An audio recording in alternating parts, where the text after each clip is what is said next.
Hello, everybody. This is Joseph P. Farrell with news and views from the Nefarium on Thursday, January 26, 2023. Before we get to that, let's do the housekeeping.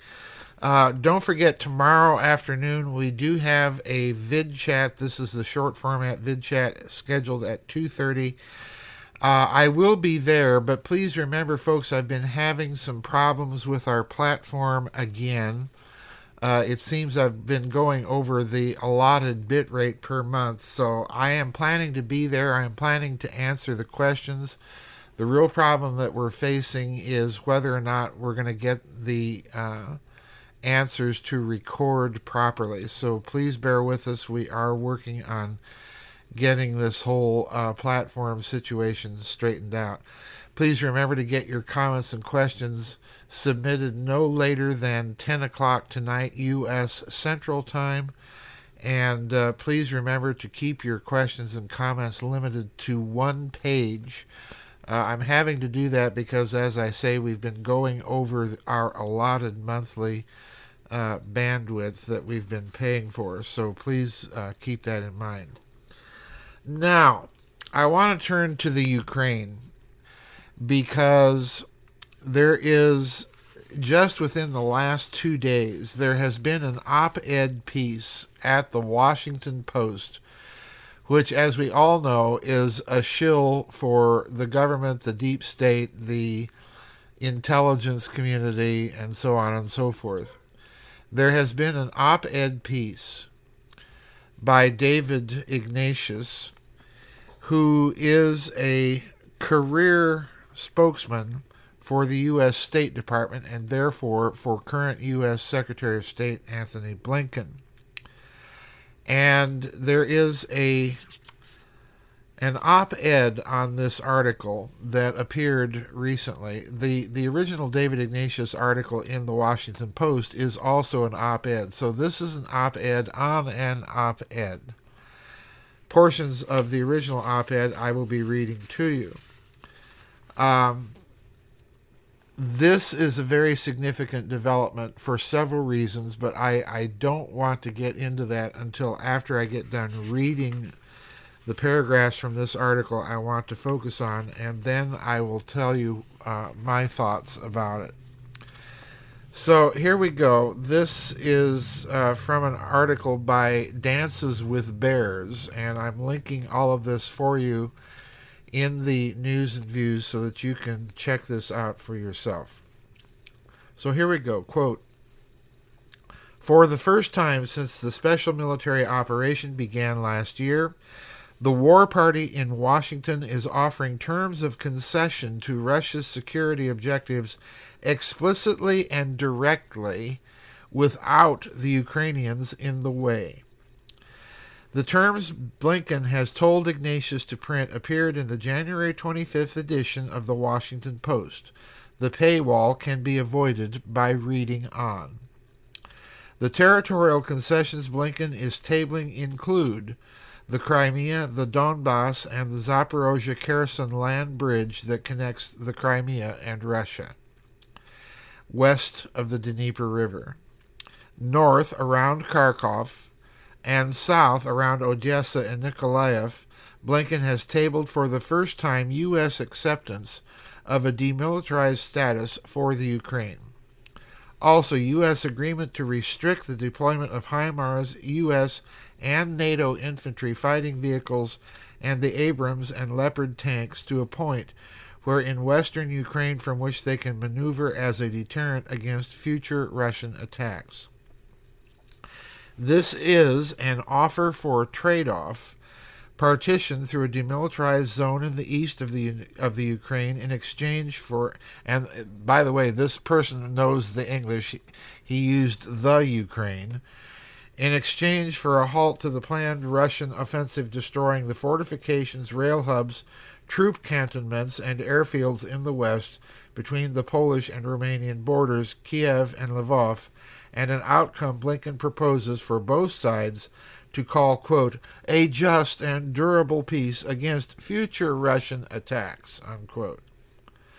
This is an offer for a trade-off, partition through a demilitarized zone in the east of the Ukraine in exchange for a halt to the planned Russian offensive, destroying the fortifications, rail hubs, troop cantonments, and air forces in the west between the Polish and Romanian borders.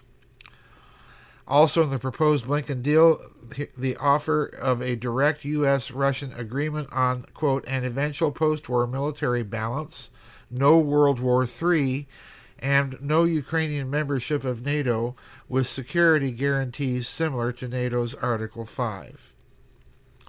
Now I'm skipping a couple paragraphs here. Quote, read on very carefully, understanding, and this is his way of prepping people to citing his citation of the original op-ed article that David Ignatius wrote in the Washington Post.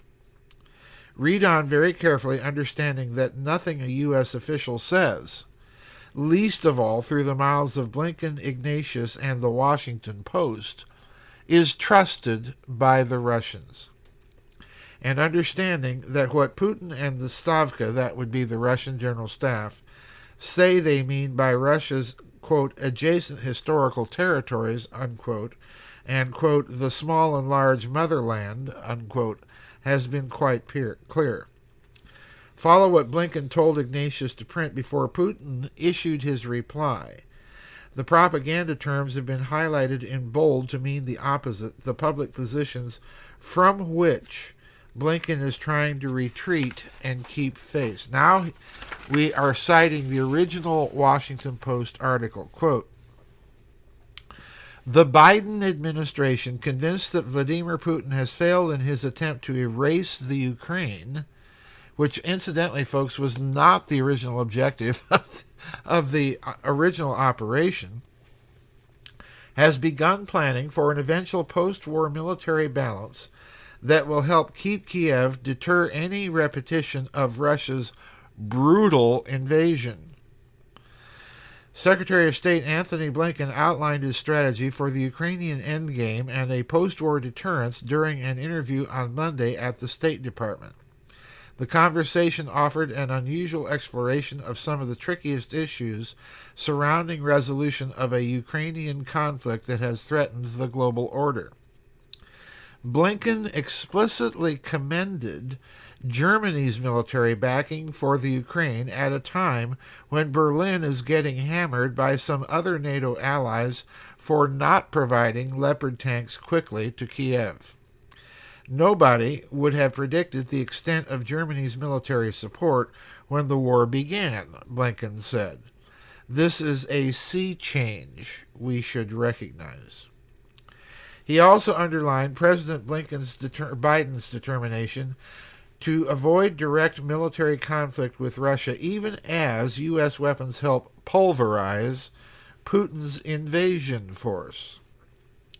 Biden has already been emphatic that one of his requirements in the Ukraine is that there be no World War III, Blinken said. Russia's colossal failure to achieve its military goals, Blinken believes, should now spur the United States and its allies to begin thinking about the shape of the post-war Ukraine and how the United States and its allies begin thinking about, and how to create a just and durable peace that upholds the Ukraine's territorial integrity and allows it to deter and, if necessary, defend against any future aggression. In other words, Russia should not be able to rest, regroup, and reattack. Pardon me. Blinken's deterrence framework is somewhat different from last year's discussions with Kiev about security guarantees similar to NATO's Article 5. Rather than such a formal treaty pledge, some U.S. officials increasingly believe the key is to give the Ukraine the tools it needs to defend itself. Security will be ensured by potent weapons systems, especially armor and air defense, along with a strong non-corrupt economy and membership in the European Union. Now, please note those words, a non-corrupt economy and membership within the European Union. Skipping several paragraphs again, this cohesiveness will become even more important as the Ukrainian war moves towards an endgame. This year, the Ukraine and its allies will keep fighting to expel Russian invaders. But as in the final years of World War II, planning has already begun for the post-war order and the construction of a system of military and political alliances that can restore and maintain the peace that Russia shattered. Highlighted in bold type in Blinken's text is the phrase, a strong, non-corrupt economy and membership in the European Union. Now we're back to the op-ed on the op-ed. This is Blinken's message to the Kremlin that the U.S. wants to preserve, listen carefully, the Ukraine's agricultural economy, its grain export ports, and the trade terms agreed with the European Union before the war. This is a key insight here, folks, and I'll tell you why at the end of the reading. It is also Blinken's acknowledgement that Vladimir Zelensky's move early this week to force the resignations and dismissals of senior officials means that the U.S. is calling the shots in Kiev and Lvov.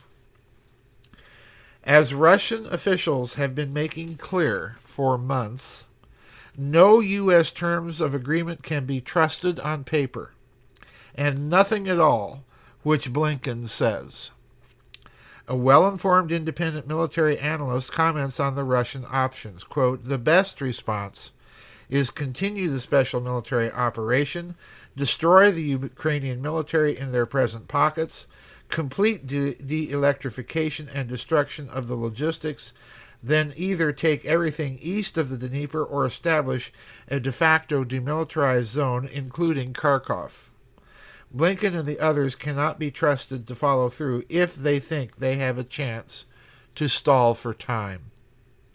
The Ukrainian Nazis are conspicuously absent from this proposal, and they remain to be dealt with.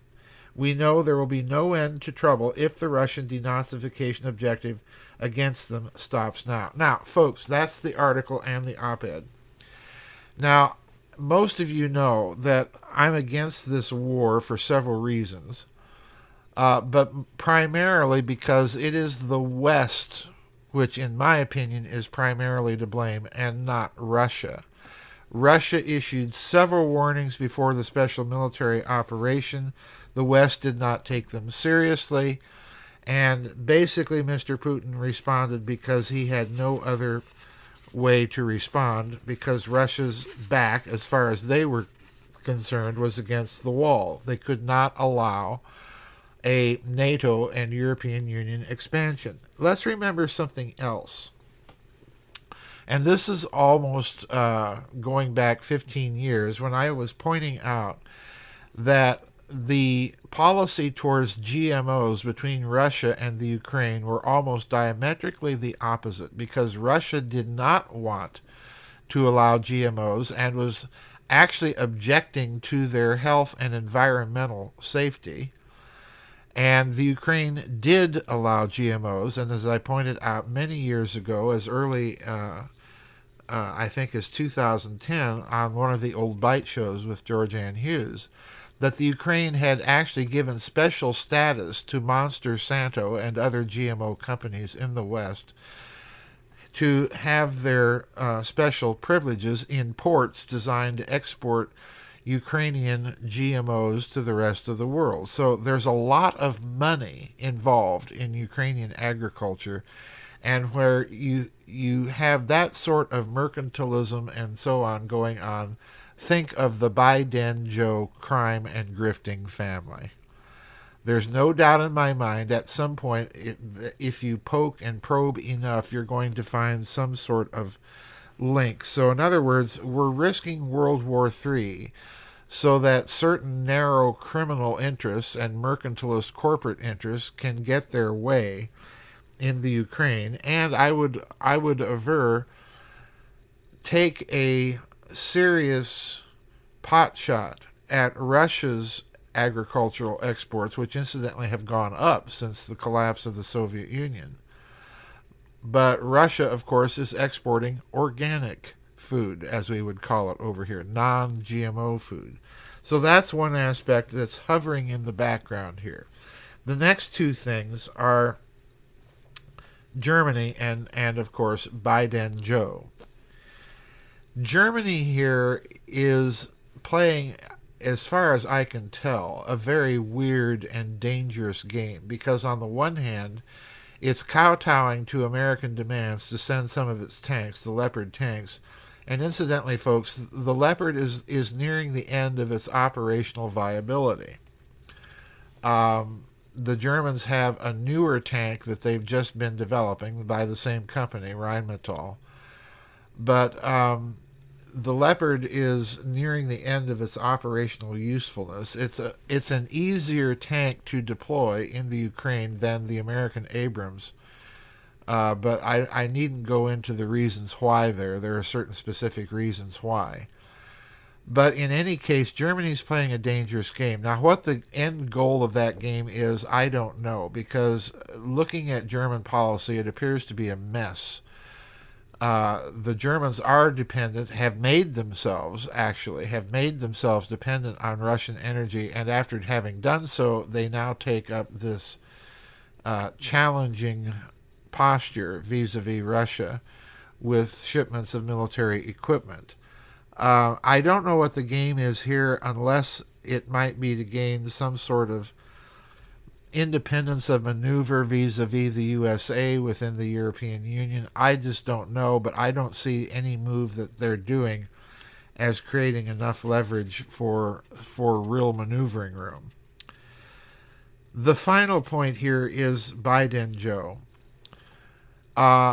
If we look at what Blinken has just proposed, it's more or less what the initial Russian negotiating position was before this special military operation started, with the exceptions, as the author of this op-ed piece points out, with the exceptions of the Nazis, the neo-Nazi units in the Ukrainian military that quite honestly did nothing but commit atrocities.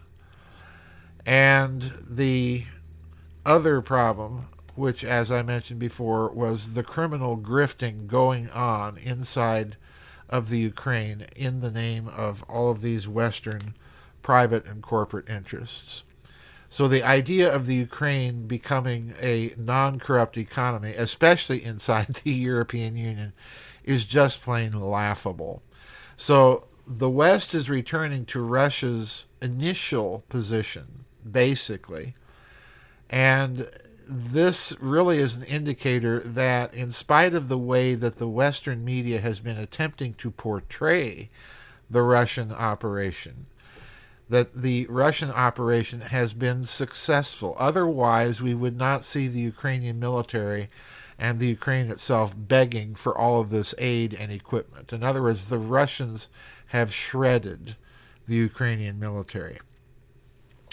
So whether or not they will return to their initial negotiating position is up in the air, and I suspect that the answer is no, because the Russians, as we have seen, were trying for years to get the West to reverse course on its policy in the Ukraine, which the West refused to do. So there's no reason that the Russians have to trust anyone in the swamp, particularly in this administration, which is up to its earlobes in its own corruption and dubious negotiations with the Ukraine. And this has been going on, as we well know, think of Hunter's laptop, for some years.